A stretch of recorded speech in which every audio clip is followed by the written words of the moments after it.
It was like I didn't change anything at all. The settings were just like they were before I changed anything. I got real scared then, like I didn't even know what was real anymore. Sounds like a pretty bad dream. Kaya's mom said as she wrapped her little girl up in a hug.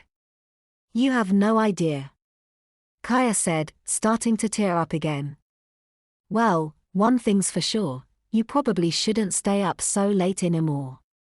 Yeah, Kaya said, with a slight giggle. Probably, you should take a break on that game for a while too.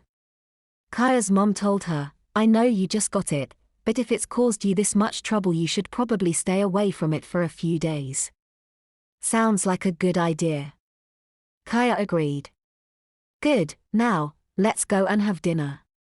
With that Kaya's mom got up and started walking to the door.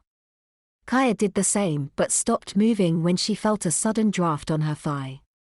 Her hand brushed against it and she noticed it was bare. She was also barefoot, since she felt the carpet under her feet. The shoes were nothing, her parents had probably just taken them off so she'd be comfortable.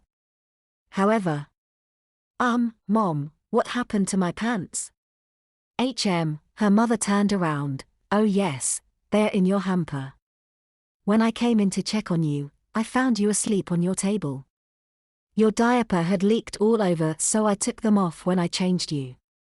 Suddenly Kaya looked downward and saw, with her own eyes, the diaper taped around her. She saw a tiny little bit of yellow on the front. She turned her head and saw her changing table, right where it had been when she had fallen asleep on it. Kaya! Come downstairs, called her mom, who had long since left the room and gone downstairs. Wearing just her t-shirt and diaper, Kaya did as she was told and went down for some dinner. Kaya sat at the table, wearing only a t-shirt and her diaper, digging into a delicious dinner her father had prepared. He often cooked on the weekends, while Mom did it during the week, when Dad didn't get home from work until almost dinner.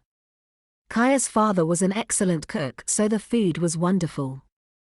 Kaya felt a bit embarrassed, seeing as she was basically eating dinner in her underwear. But nobody made anything out of it, so Kaya quickly stopped bugging herself over it. Kaya kept out of the conversations. After all the day's confusion she didn't feel much like talking. Her mind was still reeling from the events in her bedroom. After all that, Kaya had decided to take her mom's advice and forget the game for a little while. She thought she would just go with it and live in diaper land for a little while. If this was a dream, she'd wake up soon enough. If it wasn't, a little time to clear her head would help her realize it. The dinner conversation revolved mostly around Luke's mixed success with the toilet. Though he'd had a couple wet diapers, but he'd also made it to the toilet at least twice that day. Once for pooping and once for pee. Kaya listened, but didn't chime in. She no longer found her brother needing help with the potty to be funny. If anything, it actually made her a little angry. Why was he getting to the toilet when she couldn't?